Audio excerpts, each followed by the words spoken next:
sua Bíblia no livro de Gênesis, viu? Gênesis capítulo 49.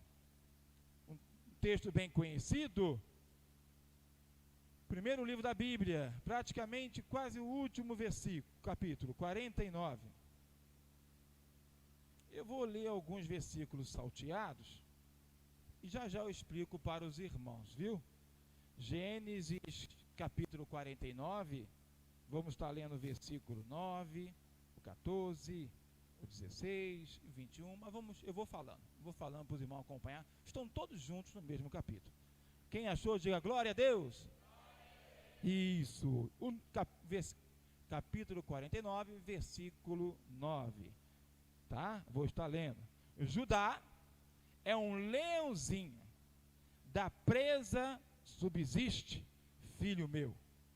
Encurva-se e deita-se como leão, e como um velho leão, quem o despertará? Versículo 14. Issacar é jumento de fortes ossos, deitado entre dois fardos. Versículo 16 agora, hein? Dan julgará o seu povo como uma das tribos de Israel. 17.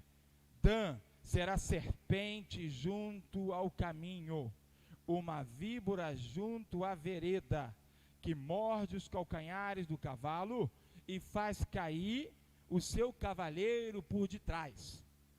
O 21, Naphtali é uma serva solta, e algumas traduções, gazela. Ele dá palavras formosas. E para terminar, o 27, que fala sobre Benjamim. Benjamim, versículo 27. Benjamim é lobo, que despedaça pela manhã, comerá a presa, e à tarde repartirá o despojo. A igreja pode já sentar. O capítulo 49 de Gênesis fala sobre Jacó abençoando seus filhos antes da morte. Jacó, um grande homem de Deus, e através dele e dos seus filhos, nós temos um povo de Deus chamado os israelitas, no total de 12 filhos. Que ainda vou pregar essa mensagem aqui, 12 homens e um segredo. Os 12 filhos de Jacó e um segredo. Mas hoje eu quero falar de 5 animais, 5 filhos. Se você não percebeu, os versículos que nós lemos, Jacó faz menção a 5 animais e atribui a representação desses animais a alguns filhos. A contar com Judá, que compara como leão, a contar como Issacar, como jumento. Aí você tem Dan, que ele vai comparar com uma serpente, Naphtali, como uma gazela, e Benjamim, como um lobo. Eu quero falar hoje, compartilhar com os irmãos, sobre comportamento, caráter e personalidade. Quando falamos de caráter, eu inclusive anotei uma tradução muito simples de se entender, que é um conjunto de traços ligado à moral de um indivíduo. Resumindo, estamos falando de índole. Quando falamos de caráter, nós estamos falando de questões morais e éticas. Morais e ética. E você vai dizer assim, mas a Bíblia, ela contempla esse tipo de coisa? Não só contempla, como faz menção, e nós vamos ver hoje, quando o próprio Pai, ao deliberar as bênçãos, a palavra, como tem poder, ele menciona alguns animais, e que lá na frente, a palavra de Jacó se cumpre, no momento que ele está deliberando as bênçãos, e está dando nome a cada filho, representando um animal. Quando falamos de caráter, nós estamos falando de uma construção interna.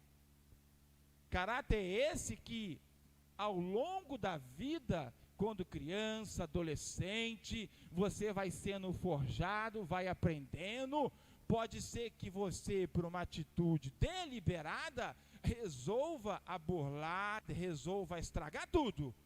Mas uma base consolidada, um fundamento bem realizado, a chance de você crescer e de acertar é grande. Quando falamos de personalidade, estamos falando de temperamento. E associada à temperância, ao temperamento, nós temos que trabalhar com gestão de emoções. Quem já ouviu falar em gestão de emoções aqui?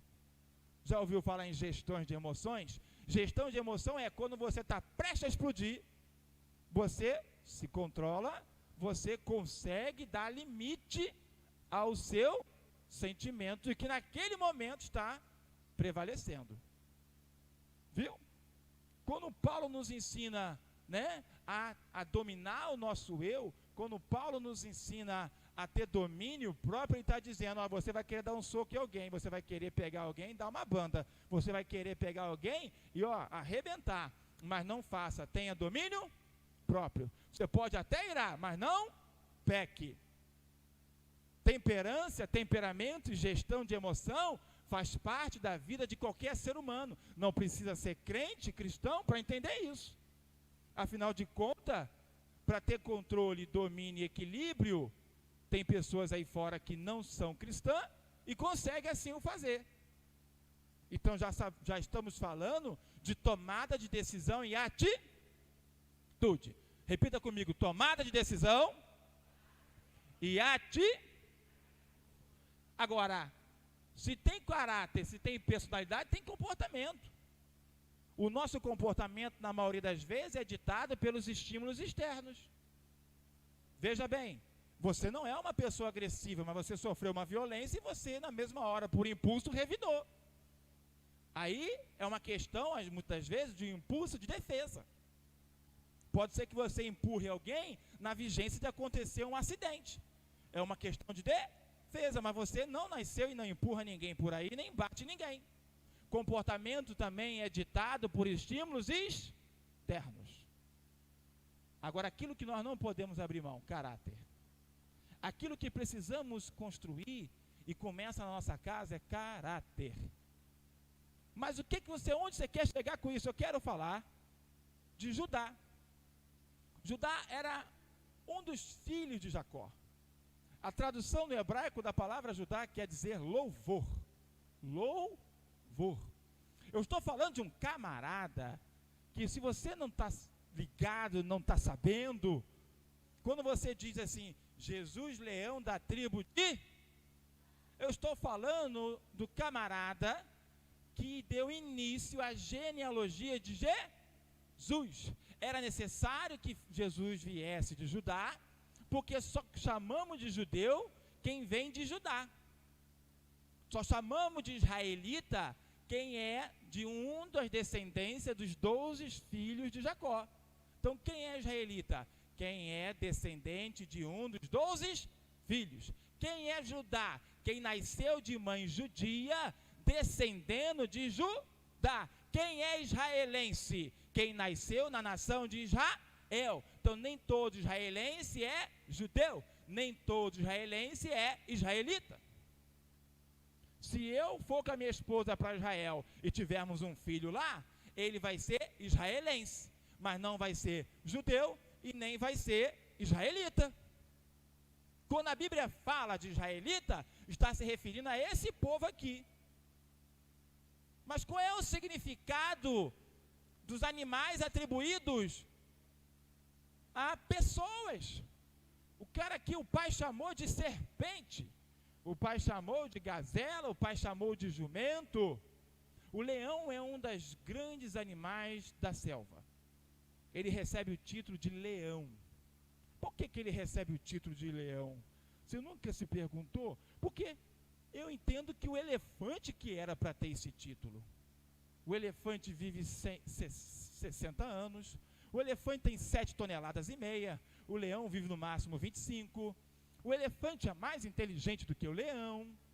Mas por que o rei da selva é o leão e não o elefante? Porque o leão é ousado, o elefante é medíocre. Elefante é medíocre. Elefante, ele se deixa levar pelo que vê. Elefante, quando vê o leão, ele recua, ele corre, porque ele fala lá, tá vindo meu predador, tá vindo aquele que vai me atacar. O leão, quando olha para o elefante, olha para uma oportunidade. Está lá o meu almoço, está lá a minha janta, está lá a minha oportunidade, ousadia. A visão determina o que você é. O que eu quero dizer é que da maneira como você está enxergando as coisas vai determinar o que você vai fazer, inclusive o seu primeiro passo. Aquilo que você pensar, acreditar e enxergar, você vai conseguir avançar. O leão recebe esse título, dada a sua imponência, a sua ousadia, a maneira como se coloca, a maneira como ele cuida do seu bando. Então é um conjunto de coisas que o constitui como um rei. Para ser rei não basta ter o título. Para ser rei precisa fazer valer o título. E o leão, por direito, ele conquistou. Mas por que Judá recebe? Primeiro, liderança, força e majestade. Por isso que no versículo 10 vai falar sobre o cedro. Todos os reis de Israel sairão de Judá. Ali há uma promessa de Deus sobre a vida dele e ele vai constituir-se rei. Dali vai sair o rei Jesus. Estou falando de liderança, majestade e força. E aqui eu pego crente. Crente que tem chamado para liderança. Crente que tem chamado para liderar. E se recusa assim a fazer, se recusa a tomar as decisões, se recusa a assumir o que Deus colocou na sua mão, muitas vezes por covardia, por medo, muitas vezes por negligência. Nós precisamos na obra do Senhor de líderes, precisamos na obra do Senhor de pessoas dispostas a fazer cumprir o seu chamado. E como é que eu sei disso? Pergunte ao Senhor Jesus. Olhe em sua volta. Veja como você tem se comportado. Examine a si mesmo. Avalie a sua capacidade e veja o que está sobre a sua vida e a possibilidade de você estar liderando equipes, grupos, trabalhando para o Senhor. Aí você chama fulano, vamos trabalhar. Não posso não. Isso não é para mim não. Isso isso é demais. Eu não levo nem jeito para isso. Quem disse que tu não leva? Aonde está escrito que tu não leva jeito para isso? Aonde na Bíblia está dizendo que você não foi chamado para isso? Se alguém deposita em você uma confiança, se alguém deposita em você uma oportunidade, você não faz valer, você precisa mudar de mente. E isso chama-se metanoia. Mudança de mente. Renovação de mente, Paulo já falava. Só que nós não vivemos mais no século passado. No século passado você não amarrava cachorro com linguiça. Não era assim que diz o ditado? Hoje não mais. Hoje não mais. No século passado, nos tempos atrás, você via a história passando e não participava dela. Hoje a história te atropela. E a igreja do Senhor está se deixando levar por isso. Porque pessoas estão abrindo mão daquilo que Deus colocou. E ai daquele que atrasar a obra do Senhor. Ai daquele que atrapalhar, ser pedra de tropeço na obra do Senhor. Porque tem se negado a cumprir o seu chamado. Quem um dia aqui pôde perceber um circo? Antigamente o circo tinha animais, não tinha? Como é que ficava o leão? Ele ficava onde? Na jaula. E o elefante? Solto. O elefante desde pequeno ele era preso numa cordinha.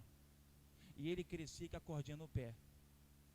E o animal mais forte, o animal que nunca teve predador e até hoje não tem, ele ficava preso no circo achando que aquela cordinha podia o segurar. Porque ele não se enxergava, porque a visão era medíocre. E o leão, preso, solta ele para tu ver. Se ele não volta às origens, não faz valer para que ele foi chamado. E o leão, era cadeira e chicote. Porque ele era imponente, ele não aceitava. Ele fazia valer o que ele foi chamado, a natureza dele era aquela, e ele não se rebaixava para domínio qualquer. E o elefante subindo, levantando com as patinhas, não era? Como tem crente levantando com as patinhas, como tem crente se dobrando no picadeiro da vida, se permitindo se fazer de bobo, como tem crente que tem chamado e não faz valer o leão que está dentro de si, como tem crente que você vê o potencial, mas ele prefere não se enxergar. Por quê? Porque está na zona de conforto. Porque o leão, mesmo levando chicotada e cadeirada, ele partia para cima. Ele não aceitava. Judá foi um leão. Por isso que o próprio pai o compara com o leão. É de você vai sair reis, de você vai sair nações, de você vai sair o Senhor Jesus. Ele já estava profetizando sobre a vida dele, e hoje eu profetizo sobre a sua vida e digo que aqui há crente com chamado, aqui há leões e leoas de Deus que vai fazer valer o seu chamado. E a história de Judá começa com Tamar, quando nasce um filho chamado Pérez. Pérez significa aquele que nasceu para romper. Judá não é leão à toa, ele nasceu para romper história, mudar a história, fazer a diferença. Tome o seu lugar, enxergue quem você realmente é. Busque no Senhor o sentido da sua vida. Busque no Senhor o seu chamado. Entenda que você não está aqui para ocupar espaço. Ah, mas eu tenho tão pouco. Bastava ter 5 pães e 2 peixinhos, é tão pouco, né? Mas na mão da pessoa certa alimentou multidões. Uma vez que você entender isso, você vai proteger o seu grupo, você vai entender a sua responsabilidade, você vai exercer o poder que Deus te deu. Mas olha, escuta, não se empolga não, viu? Porque tem um mistério. Leão só age dentro dos seus limites. Eu vou repetir. Leão tem um território. Leão só age dentro do seu limite. Isso quer dizer o seguinte: você tem um chamado, você foi chamado para liderar, glória a Deus, mas nunca se esqueça que quem te dá limite é os céus. Ele estabeleceu. Nunca queira fazer o trabalho do Espírito Santo, nunca queira convencer e nunca queira trazer para si a glória de Deus, porque embora você tenha um dom, você tenha um chamado, você tenha uma liderança, você tem limites. Limites esses que precisam ser respeitados. E a lei da selva tem que ser respeitada. O próprio Jesus respeita limites. Porque quando ele diz em Apocalipse, eis que estou à porta e bato, ele não diz para você, eu arrombo porta. Não, ele diz que bate a porta. Cabe a você decidir abrir ou não a porta. Cabe você, no seu direito de livre-arbítrio, decidir, eu quero ou não Jesus. Os céus têm leis.